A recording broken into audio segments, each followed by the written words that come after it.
Hello, everybody, and welcome to episode 61 of season 3 of Brody Sports Talk. My name is Sean Morgan. I am joined solely today, and really for most of the episodes this week, by Caleb Walgren. Unfortunately, Derek is out. We wish him all the best. Everything is okay with him. He's just got some family matters that he is attending to. But Caleb, how are things going for you today? I know you'd probably rather have the new star of Brody Sports Talk, my son, on with us today. Alas, as we do record late for the majority of these episodes, he is out. So, so you are stuck with me, and I will do my best to bring that Walgren family There you go. football knowledge. Bring that energy, bring that Walgren energy. Well, this is one of my favorite episodes of the week, if not probably my favorite episode of the week. It is time for the Brody Sports Talk NFL Power Rankings. So, as I do with each and every single Power Rankings episode, I explain what Power Rankings are. If you've never heard of power rankings before, well, here's the time to be educated. So what a power ranking is where we take all 32 NFL teams across division, across conference. We throw them all into a big pot. We pull them out one by one and rank them one by one. So that way you can see what teams are essentially doing the best relative to their peers across the entire NFL. Now, we do things slightly differently here on Brody Sports Talk in that after ranking every team 1 through 32, we further split it into into 4 tiers of 8 teams each. So, Caleb, it's pop quiz time. It's pop quiz time. Well, we're What getting what are another Power Rankings pop quiz. what are the 4 tiers of the Brody They Sports are Talk NFL Power Rankings? playoff, aspiring, wavering, and the basement. I have You to I had to flip my hand around to specifically put it as low as possible. You are very correct. We do split it into the playoff, aspiring, wavering, and basement tiers. So let's get to the countdown. We always start at the top. So coming in at number 1, the defending Super Bowl champion Tampa Bay Buccaneers. Coming in at number 2, the Los Angeles Rams. Coming in at number 3, the Kansas City Chiefs. 4, and a pretty big surprise considering where they fell on our preseason rankings, the Arizona Cardinals. Coming in at number 5, the San Francisco 49ers. 6, Baltimore Ravens. 7, Buffalo Bills. And rounding out our top 8 is the Cleveland Browns. Now, I do want to mention really quick, and I realize I skipped this part. For our power rankings, we do formulate it by taking my individual rankings, Caleb's individual rankings, and Derek's. We combine them with 2 of our, occasional guest hosts. One is Caleb's brother Luke, and then the other one is Zach from Clutch Crew Sports. So we throw them all into the big, algorithm, and that's how we ultimately get our specific power rankings. But let's talk about those playoff tier teams again. A lot of, I would say, consistent names. But obviously, the Cardinals are the one that is a bit of a surprise. Now, we knew the NFC West was going to be competitive. We knew that, at least for us, I know you and we were both very high on the Cardinals last season. And I think there were times where they showed us and validated why we were so positive about them. And then there were times where they were inconsistent, where Kyler Murray had ball retention problems, where that defense just was a little too vulnerable at wrong times, and things didn't pan out. Now, we look at this division as easily the most stacked division in the NFL. So my question for you is, at 2-0, right, are the Arizona Cardinals on pace to be a playoff contender in this division? Or do you think that, hey, once they actually start getting some of these divisional games in, they are going to fall off? And what's your reasoning for why or why not? I do think we need to start seeing some divisional games before we can really start crowning the Cardinals as too much of a contender. While I don't think they are a pretender. I mean, they were just the first team out of the playoffs last year. So it's not like they were far in a way, like not close. Mm-hmm. They finished 8-8, and it's one of those things where even with some of how they played against the Vikings, it felt very much like the up and down that you can truly see from Arizona. I don't know if it's coaching. I don't know what it is, where it seems like if you were just watching highlights, you go, "Oh my goodness, the Cardinals might be the best team that's ever been designed." You have Chandler Jones getting 5 sacks against the Titans. You've got J.J. Watt back there. You have these electric catches and fancy throws and just dynamic runs from Kyler Murray. Kyler Murray is someone who people are already saying is a potential MVP candidate through 2 games. And I need to see it against better competition, and I need to see it a little bit later into the season. I was double checking their schedule, and what I was after about to they look up play now. the Jaguars this week, we get October is not a kind month to them. They get at Los Angeles Rams, and then they host the San Francisco 49ers. They go at Cleveland, they host the Texans, and then they host the Packers on a short week. Between the Rams, 49ers, Browns, and Packers, we're going to know a whole lot more about this team than we've known about them playing the Texans and the Vikings. I can't help. Oh, go ahead. It's one of those things where I just want more consistency, and I want more urgency every time that they are on the field. I can't help but agree, and I think that, bringing up their schedule in October is actually, while you're talking, I was pulling it up because I was going to kind of follow up with it, and I think those are very interesting matchups to take a look at because you're going to learn, I think, different things in each one. So if we look at, the Rams have a very strong containment defense, and at this point, they're able to move the ball consistently in the air. Their running back position's a question mark.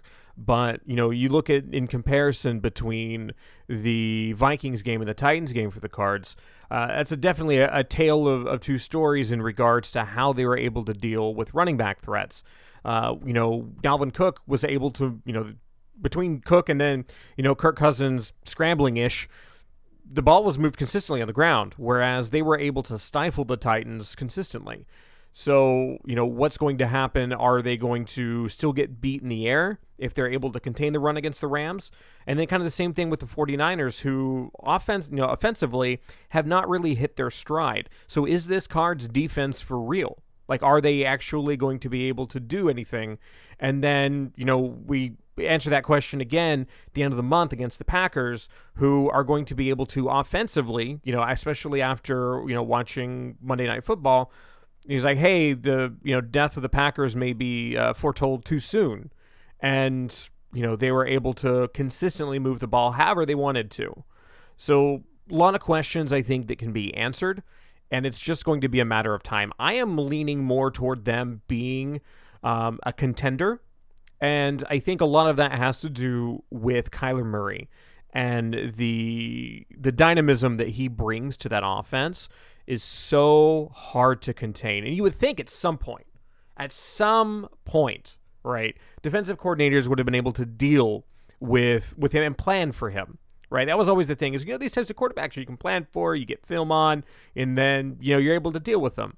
He's still able to do it. He is still able to consistently do it. And I think that you have to start talking about him in the same vein that you do Patrick Mahomes. That, they find ways to do what it is that they do best despite what you're throwing against them. It's just Mahomes has better ball retention. It's really what it is. And I think that some of that has to do with like slight differences in play style. If that's something that Murray can deal with, then I cannot see a reason why you would say that this Cards team cannot contend unless defensively, the Titans game was an aberration as opposed to the norm. Let's move on to our aspiring tier. So our aspiring tier for teams that are in playoff contention, but for one reason or another, they could potentially find themselves on the outside looking in when it comes time for like a wild card berth. So coming in at number 9, we have the Las Vegas Raiders, 10 Seattle Seahawks, 11 Green Bay Packers, 12 Pittsburgh Steelers, 13 Los Angeles Chargers, 14 New England Patriots, 15 Tennessee Titans, and then rounding out the aspiring tier at 16, the Dallas Cowboys. Again, a lot of, I think, interesting storylines here to talk about. Green Bay, like I said, their demise was foretold a little bit too soon. Chargers came back down to earth a little bit. Seahawks came back down to earth a little bit. It's like I said, Steelers, the same case. But the Raiders, this is a Raiders team that whenever I look at the tiebreakers, they were on the cusp of being a playoff tier team. This is definitely not what I think anybody expected. So for me, I look at, what has been the most impressive component of this 2-0 start. Because it's a little bit different than, there's another 2-0 team that we didn't mention here that in the playoff or the aspiring tier in the Denver Broncos. Surprise, surprise, they're in the wavering tier. But, they beat some subpar teams. Whereas the Raiders have looked good against teams that people thought were going to beat them. What to you, either from an individual player standpoint, from a schematic standpoint, from a coaching standpoint, what has been the most impressive thing in this 2-0 start for you for the Raiders? So I would say that there's two things, and they are somewhat the opposite sides of what you would see. So first off, I do have to say Derek Carr has looked fantastic. If we're talking about people who are through week 2 games, potential MVPs, I think Derek Carr deserves to have his name in that conversation because he has led wins against 2 difficult AFC North teams. Beating the Ravens at home is not anything to be upset about. And then beating the Steelers in Pittsburgh when they had just knocked off the Bills. I mean, those are quite impressive resume building wins for John Gruden and the Raiders. But Carr has looked good. They didn't have Josh Jacobs, and they found a way to move the ball against the Steelers. Yeah, running and Henry Ruggs got behind the defense. The Steelers don't let people get behind the defense typically. They're getting it done. Darren Waller has been amazing. Hunter Renfrow has also been consistent. And whether it's, Ruggs or not Braylon Edwards. I think it's Brian Edwards. They keep finding different players who are able to help them on the passing game. And when you look at the other side of the ball, they've had a great pass rush. Mm-hmm. I believe it's Max Williams, who is up near the league lead in sacks. I think that he has 4 now. Just in general, if you're going to be able to get after the passer, all of a sudden the defense that you have can look a whole lot better in a hurry. And let's face it, we didn't have high hopes for that defense. They have Gus Bradley, who has been known to be able to coach a defense, but not a team. And it's going to be interesting to see how this continues. Are people going to start getting a blueprint for how to beat the Raiders defense? That's the word. I think that, I don't want to piggyback off one thing you said and then elaborate on another of mine. So I concur that Carr has probably been the single most impressive thing about this run. And this is going against a Baltimore and a Steelers defense that is generally considered to be not just an above average defense, but these are 2 of some of the best coached defenses. And from a personnel standpoint, have some of the best players at their positions in the NFL. And so Carr has made things he looks like the seasoned veteran that you would hope he would look like at this stage in his career. And he's hitting all the right strides at the right time. What has been the most impressive to me, and in conjunction with that, is something you kind of hinted at as well with Josh Jacobs having been out against the win over the Steelers. Even in the opener against the Ravens, it wasn't like he looked great. They've been able to do this in spite of their run game. And, I think at some point, okay, well, we can go through and plan for this. Well, with Jacobs being out, you'd think, the Steelers are going to be able to deal with this. But the Raiders are able to move the ball consistently and spread it out, right? We look at this wide receiver core that has been so up and down over the last couple of years. I mean, my boy Nelson Aguilar has moved on to greener pastures to go drop balls, on the East Coast. But it's a matter of, hey, what guys are you having catch the ball? The emergence of Waller as, he was already considered, definitely for fantasy anyway, but he was considered to be a consensus top 5, top 3 tight end in the NFL. And I think, especially with the struggles that San Francisco's offense has had early in the season, I would probably move him above Kittle right now, especially for fantasy, one. But I think in impact to the game, and a lot of that is how well Carr is playing. It's enabling Waller to really take over a game. I've just been incredibly impressed by this offense. They come up their next couple of games. They looks like they are hosting the Dolphins, traveling to the Chargers, and then hosting the Bears. I mean, they could potentially very well open the season 5-0. They should be favored in these next, especially if they beat the Dolphins pretty handily, which we're actually going to talk about them here in a second. You could, this could be the surprise team of the season. I legitimately think so. But let's move on down to our wavering tier. These are teams that would otherwise be in the aspiring tier, but there are more reasons as to why they may not be performing at the highest level, whether it be, consistent issues either on offense or defense, maybe some key injuries, maybe we're not confident in the coaching staff, maybe they've had some unlucky results to open the season. Whatever the reason, they are teams 17 through 24. Coming in at 17, we have the Denver Broncos. 18 Carolina Panthers, 19 New Orleans Saints, 20 Philadelphia Eagles, 21 Washington Football Team, 22 Miami Dolphins, 23 Cincinnati Bengals, and at 24, we have the Chicago Bears. Now, before we talk about the team we want to talk about, we do have two 2-0 teams here in the Denver Broncos and the Carolina Panthers. Now, I know for me individually, I think that the Panthers have been and to the Broncos to another extent, two of the most impressive teams to start the season. You do have to look at the teams that they've played, especially for Denver.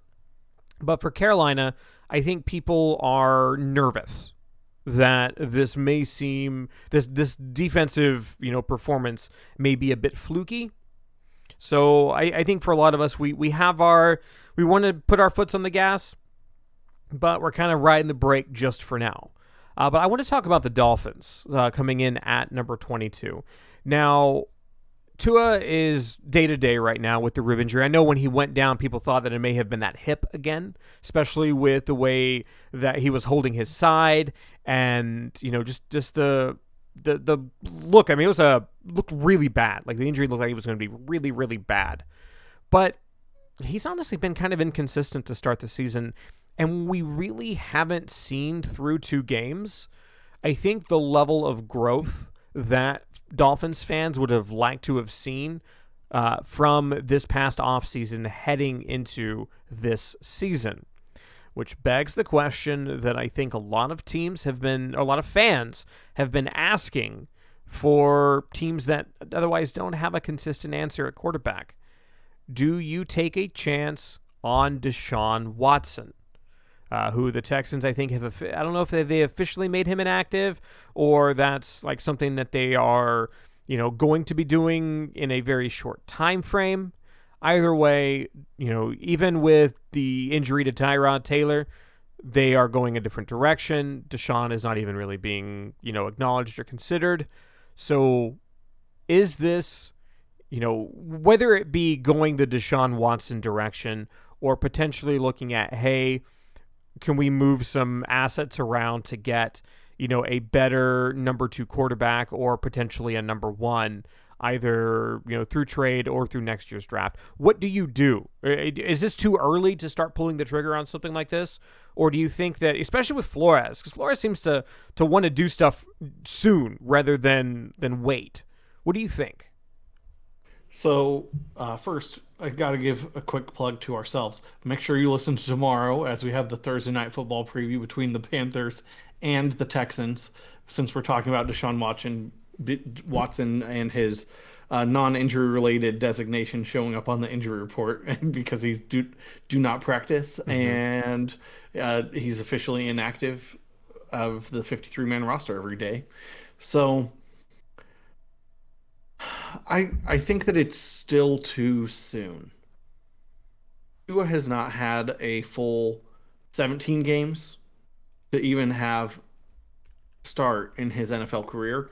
And even last year, it was some of this like, we're switching. Well, we're putting Fitzpatrick in. Like, I think the last thing that anyone wanted was Tua's development being interrupted because of injury, or if Jacoby Brissett looked spectacular, which he did not. No, Uh, he didn't.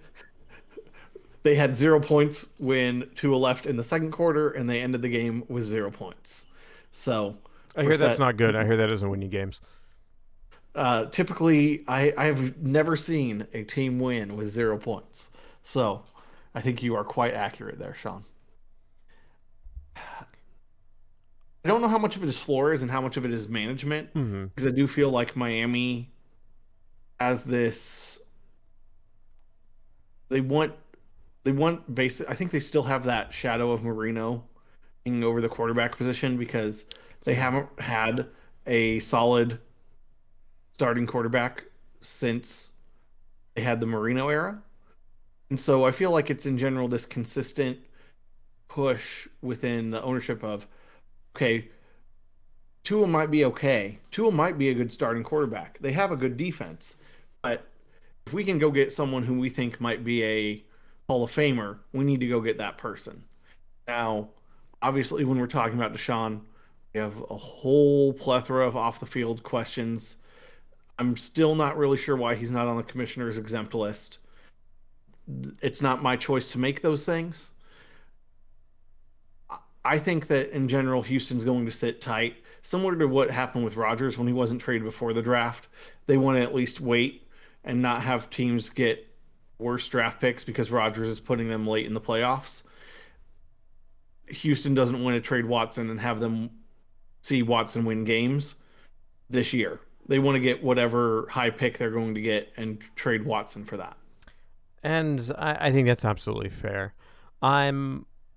I feel like the Dolphins have to be closer than they've ever been at this point, because you do wonder. I mean, like you said, Tua hasn't really, like, you don't really have enough to analyze him, and what you have seen, the good and positive moments have been much fewer and further between.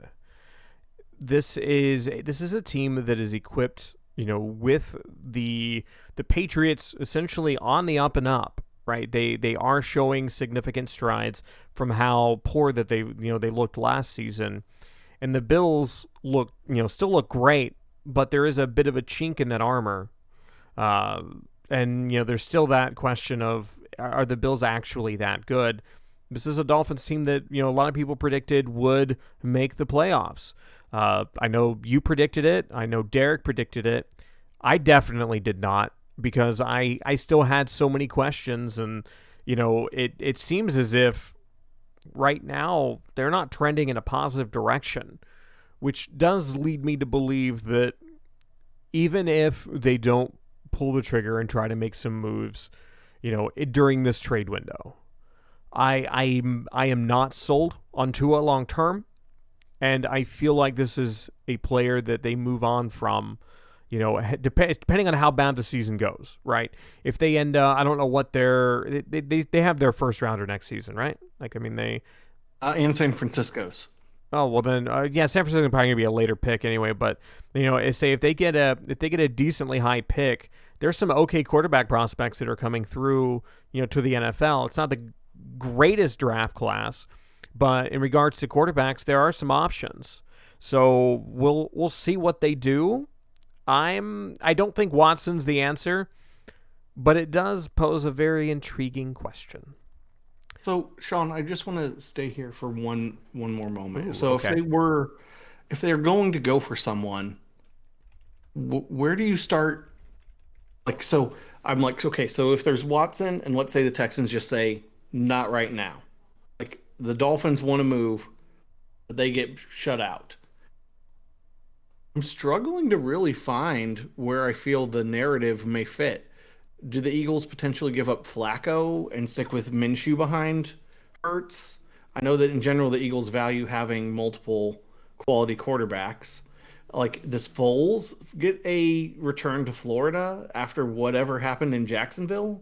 Because I mean, don't get me wrong, the Dolphins are a better roster than Jacksonville, Yeah. but I was starting to look around and I'm like, okay, well, wait, we already have injuries at multiple spots, or you saw like Baker Mayfield leave the game for a few minutes. Mm-hmm. So like the Bills have Trubisky, and I don't think they're going to trade him to a division rival. No. Like Which is I just was like, kind of interesting, though. Like, like I'm like, where is the fit? And I think that fit may be harder than is realized with some of the ones going down a little bit. Like, I mean, Dalton's already down. So that means Fields is starting and Foles is technically the backup. Whereas Foles may have been available 2 weeks ago. I don't know that Foles is as available now. no. It gets a lot complicated in a hurry. There's an interesting quarterback that used to be in the division as recently as the season and is no longer. If they get desperate enough, you can't decipher anything he posts on Instagram, but he's available. They could go the Cam Newton direction, like they legitimately could go the Cam Newton direction.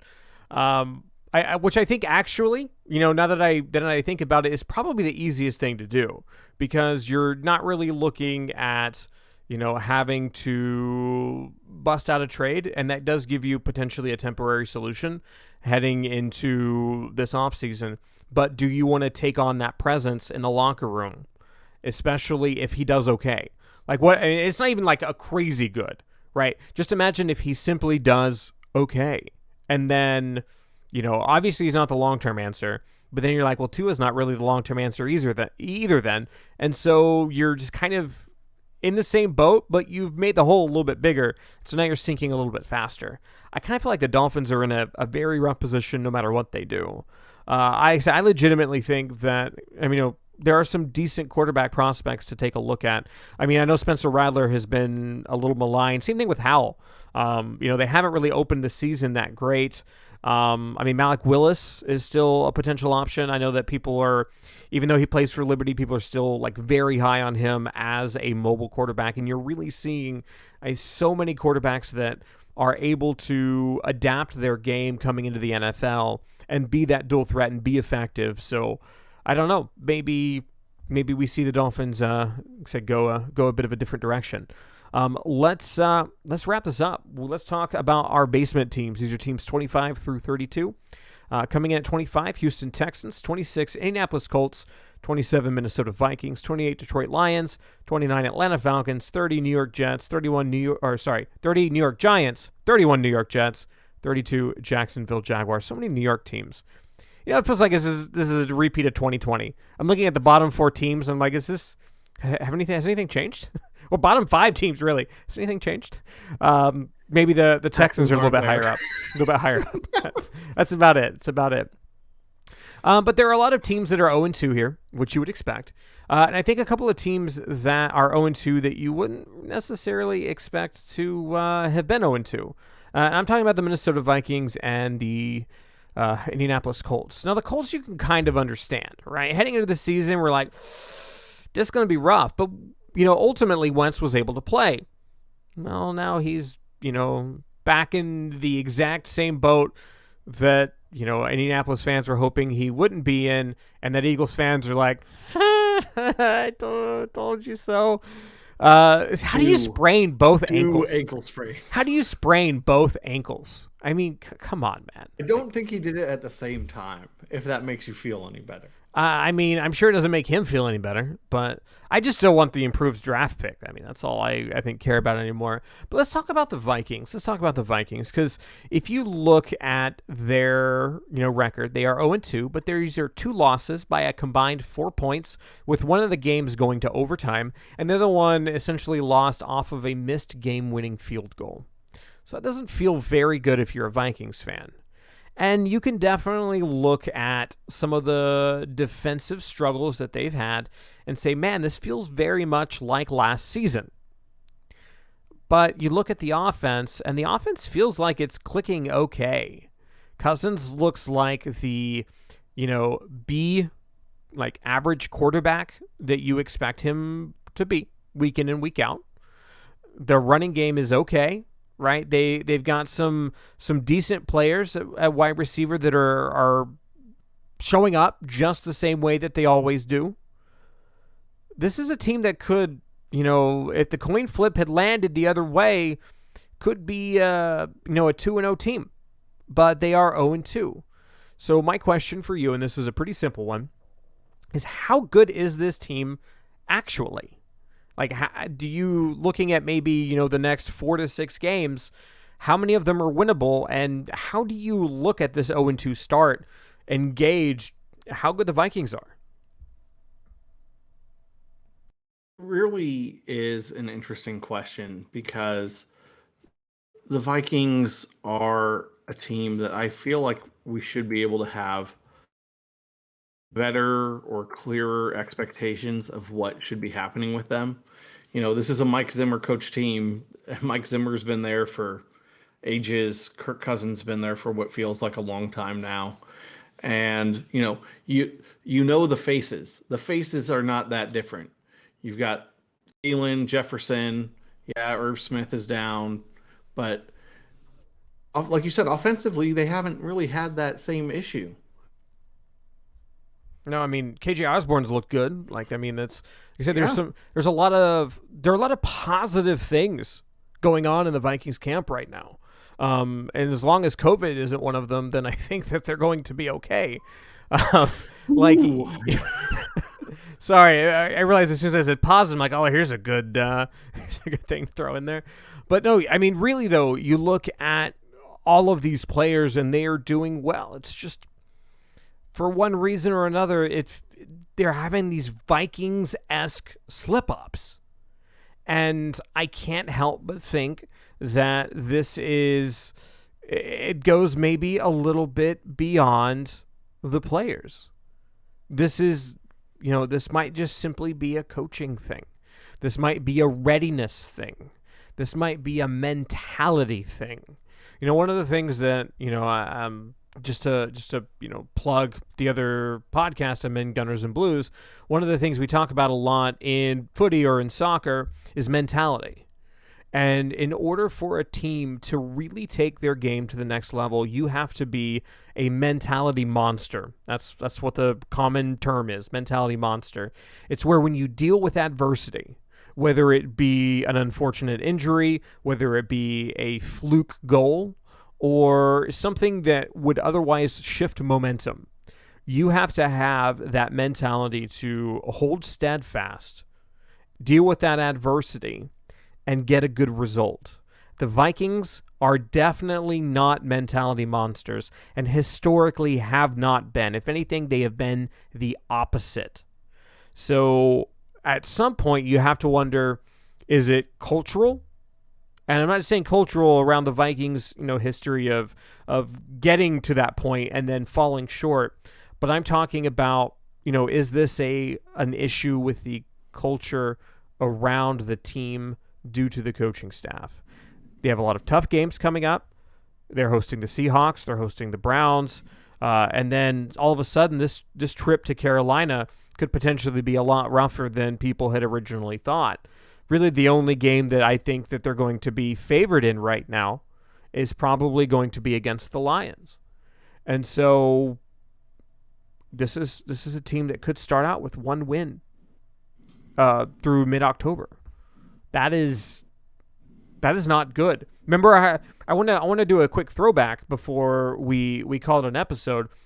When we were doing our Vikings predictions, or I don't know if it was when we were doing our predictions or we're doing our Vikings preview episode, one of the questions that we talked about was around the coaching staff and whether or not we could potentially see changes, during the season.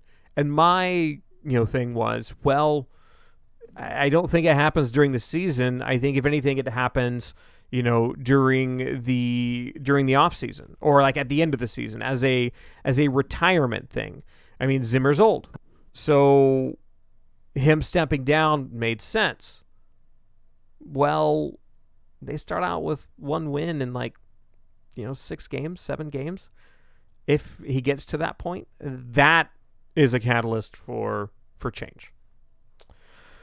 Well, that's it for us for our Week 3 NFL Power Rankings. If you liked it, please do us a solid favor pretty much across the board. If you listen to us on a podcasting platform, if it lets you rate us, please do so. If it lets you subscribe, please do so. We appreciate any and all feedback, and the consistent listens help us out tremendously. If you are watching us on YouTube, please subscribe, leave a comment. We appreciate, again, any and all feedback. We got some cool merch. If you're wondering how to get access to any and all of this, it's all in our Linktree, linktr.ee/Brody Talk, not Broid Talk. Brody Talk, just to make sure that that's clarified. And that's pretty much it for us. Any final thoughts before we call it an evening, Caleb? I love the power rankings. They're so good. Long live the power rankings. Long live the power rankings. On behalf of Caleb, I am Sean, and on behalf of our missing co-host, Derek, we are Brody Sports Talk. We are signing out. Have a good one, everybody. Bye.